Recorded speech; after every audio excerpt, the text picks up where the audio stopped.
Laissez-moi vous parler maintenant de Saint-Tite-des-Caps. Dernièrement, la municipalité a inauguré un projet mis de l'avant il y a déjà quelques mois de ça. La petite localité a réussi à réunir plusieurs partenaires pour mettre en œuvre une cuisine collective pour le plus grand bénéfice de sa population. Le maire Magella Pichette va nous parler de ce projet qu'il chérissait particulièrement. Et ce n'est pas tout, car à Saint-Tite-des-Caps, ils ont également déménagé leur bureau administratif dans la caisse des Jardins de la Place. Un maillage gagnant-gagnant selon le maire et le directeur général de la Caisse des Jardins de la Cour de Beaupré, Julien Paré. Donc voici le reportage sur ces deux nouvelles. Bonjour messieurs, ça va bien? Très bien, très bien. Très bien. Parlez-moi d'un beau maillage qui s'est fait entre la Caisse et la municipalité de Saint-Tite-des-Caps. Alors au début, je vais vous présenter un peu les invités d'honneur qui sont présents pour l'inauguration officielle de la Caisse et de l'hôtel de ville. Alors, je souhaite la bienvenue aux citoyens et aux citoyennes de Saint-Tite, qui sont les bénéficiaires de ce projet-là. Puis, dans les invités d'honneur, on avait M. Michel Poulain, qui est le vice-président des Caisses des Jardins Côte-de-Beaupré, M. Julien Paré, qui est le directeur général, Marianne Lehoux et M. Michel Perrault, qui sont de Desjardins aussi au niveau administration. Il y avait le père Jacques Fortin, curé de les 6 paroisses de la Côte-de-Beaupré, Mme Caroline Simard et M. Gilles Papillon, qui est son attaché politique. Mme Sylvie Boucher était représentée par Mme Véronique Thiboutot. M. Bernard Paré, directeur général du développement Côte-de-Beaupré. Puis il y avait M. Pierre Racine, le comptable. Mme Paris Cormier, la préfet de la MRC et mairesse de Saint-Frayol. M. Normand Duclos, président du Sentier des Caps. Mme Maryse Dubé, qui est la présidente de la conférence de Saint-Vincent-de-Paul de Saint-Tite. Mme Anne-Sophie Sange, du CIUS Capitale Nationale. Alors, tous ces gens-là, on est bien heureux de voir leur participation à notre rencontre. Ça inaugure bien le départ de notre maillage entre la municipalité et la Caisse des Jardins. Pourquoi on a fait ce projet-là? Alors, nous, on avait des besoins d'agrandir notre hôtel de ville. Puis, je dis souvent, on a embarqué dans ce projet-là sur le plan humain. On voulait que nos employés municipaux soient heureux, donc l'espace voulu. Puis là, avec le maillage, avec la Caisse des Jardins, bien, tout le monde vit sous le même toit, puis on partage des services, on partage des frais d'administration, chauffage, etc. Donc, on est partenaires, puis c'est très intéressant. Ça fait quelques mois qu'on cohabite, là, puis la bonne humeur est là. Tout le monde est heureux. C'est un beau projet d'intercoopération. Exactement, intercoopération. La municipalité, comme M. Pichette le disait, avait des besoins de locaux. Nous, on avait, puis j'ose le dire, de beaux locaux où on utilisait très peu. Donc, ensemble, ben, on devient un colocataire, si on peut dire. Donc, on partage les frais. Et puis tout ça, c'est né d'une initiative de la municipalité, de la Caisse aussi au départ. Mais je pense que la vitalité du milieu, comme il a été dit lors de cette inauguration-là, bien, les gens de Saint-Tite ont à cœur le développement, le maintien des services du milieu. Fait que ça permet de maintenir, à mon avis, là, des services là, de proximité ensemble. Ça nous permet, dans le fond, d'être présents. Nous, bien, il y a certaines économies, c'est sûr, au niveau du local, au niveau là, de l'administration, bien sûr. Fait que bravo. Moi, je crois là, que c'est un bel engagement puis un bel exemple là, en termes d'implication municipalité et Desjardins. Oui, puis ça permet aussi à la municipalité de Saint-Tite-des-Caps d'avoir des beaux locaux parce que dans l'ancien hôtel de ville, il vous manquait un peu d'espace. Oui, c'est ça. On devait agrandir notre ancien hôtel de ville pour avoir 2 bureaux additionnels. Alors là, ici, on a des espaces nécessaires, c'est super. Puis, éventuellement, on est avantagé.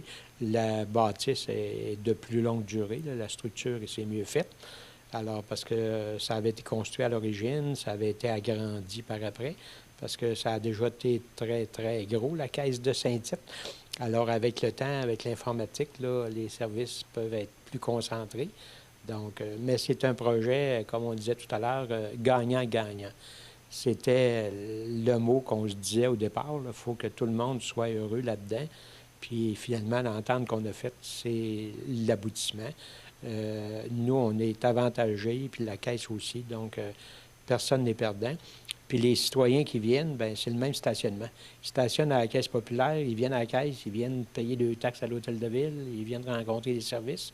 Avant, les deux bâtisses étaient isolées par la caserne des pompiers. Il fallait qu'ils stationnent à une place, déménager l'auto, stationner à l'autre, tandis que là, ils ont tous sur le même toit.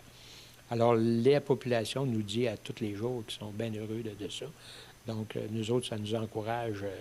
On les remercie de leur appui, la population, dans nos décisions municipales, parce que c'est pas évident de prendre une décision puis de dire on met une croix sur une bâtisse, là, puis on en fait une autre avec. Là. Alors, les gens sont très, très heureux de ça. Est-ce que ça se fait souvent, ce genre de coopération-là, ce maillage-là entre une municipalité, son hôtel de ville et une caisse des jardins, par exemple?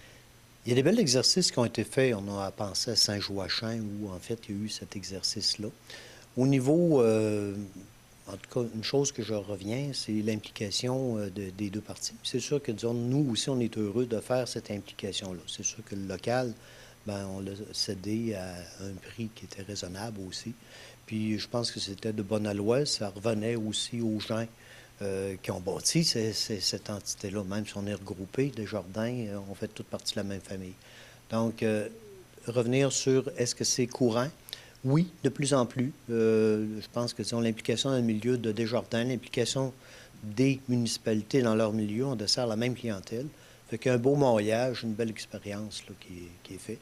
Puis je crois que c'est une façon, encore côté financier, de rentabiliser, surtout avec tout l'avènement technologique, comme M. Pichette disait.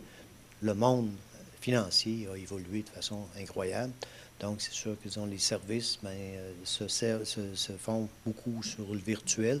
Avec les locaux, bien, en partageant les locaux, ça revient là, à une économie pour Desjardins, une économie aussi pour la municipalité.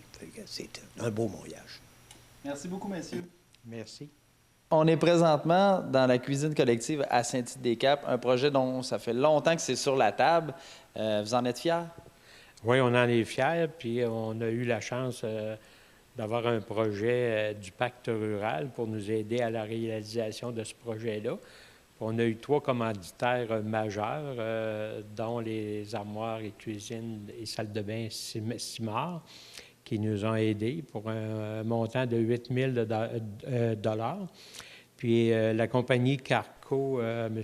Carole Duclos et son épouse Nancy Goulet, qui, eux, ont collaboré aussi pour l'équivalent de 6 000 $. Ils ont tous géré le projet gratuitement avec le truc de construction et tout ça. Et puis la compagnie Joe Drouin et Fils, qui a collaboré également pour un montant d'environ 3 000 $. Donc, avec ces commanditaires-là, puis le pacte rural a payé la différence.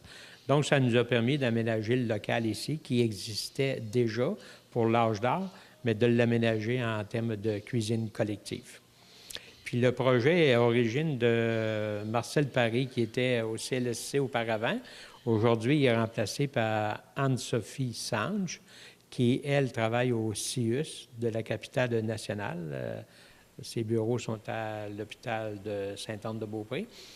Et puis avec la ressource familiale Côte-de-Beaupré. Alors, vraiment, l'origine du projet était, quand je suis allé à la réunion annuelle de la ressource familiale Côte-de-Beaupré, à ce moment-là, ils ont plusieurs activités. Eux autres, je les envie beaucoup, sont très bien organisés. Alors, ils ont une cuisine collective qui fonctionne très, très bien. Donc, on s'est inspiré de ce modèle-là pour établir ça à Saint-Tite. Puis le but, c'est la lutte à la pauvreté. Là. C'est dans l'analyse qu'on a faite l'année passée avec l'ATI, là, à ce moment-là, c'est un peu le but visé, là, de trouver les points qu'on pouvait améliorer au niveau de la pauvreté. Donc là, il y avait vraiment une demande pour une cuisine collective à Saint-Tite-des-Caps? Puis dans les sondages qu'on a faits, il y avait un peu une demande là-dedans, mais c'était plus ou moins connu. Mais il y avait déjà une couple de résidents de Saint-Tite qui allaient à la cuisine collective à Beaupré. Donc là, à ce moment-là, on a enclenché dans ce processus-là. Puis on a travaillé avec Mme Natacha Battisti, qui est la nouvelle directrice générale. Et puis, c'est pour le groupe qu'on a à Cuisine collective actuellement.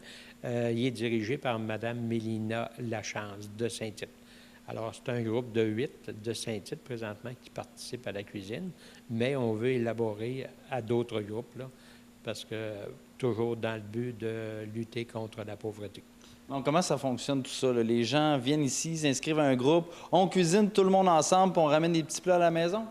Oui, c'est ça. Il y a une cotisation de base, environ 3 par portion qu'on appelle. Là, à ce moment-là, ils payent leur quote-part. Puis, ils ont été inscrits aux ressources familiales avant là, pour répondre à des critères. Idéalement, c'est les familles avec des enfants qui sont prioritaires. Puis là, nous, on veut ouvrir aux personnes pauvres, là, disons, qui soient personnes âgées ou autres, là. Donc, on va ouvrir sur d'autres volets. Mais dans l'immédiat, là, les favorisés sont ceux avec des enfants. Puis là, ils cuisinent ensemble, donc ça fait un beau club social. Ils viennent une fois aux 15 jours. Puis là, à ce moment-là, il y a Moisson Québec qui leur donne certaines nourritures. Les épiceries de la Côte collaborent également pour faire des dons de nourriture. Puis là, à ce moment-là, ici, bien, on a un congélateur, frigidaire, pour Oui, vous êtes tout équipé, là. que ça se conserve, là. Alors, c'est un beau projet là, pour aller de l'avant. Le défi, bien, c'est qu'il y ait le plus de monde possible qui vienne. Alors, c'est de gérer ça pour que tout le monde fonctionne bien là, dans ce milieu-là. Là. Je vous remercie. Merci beaucoup.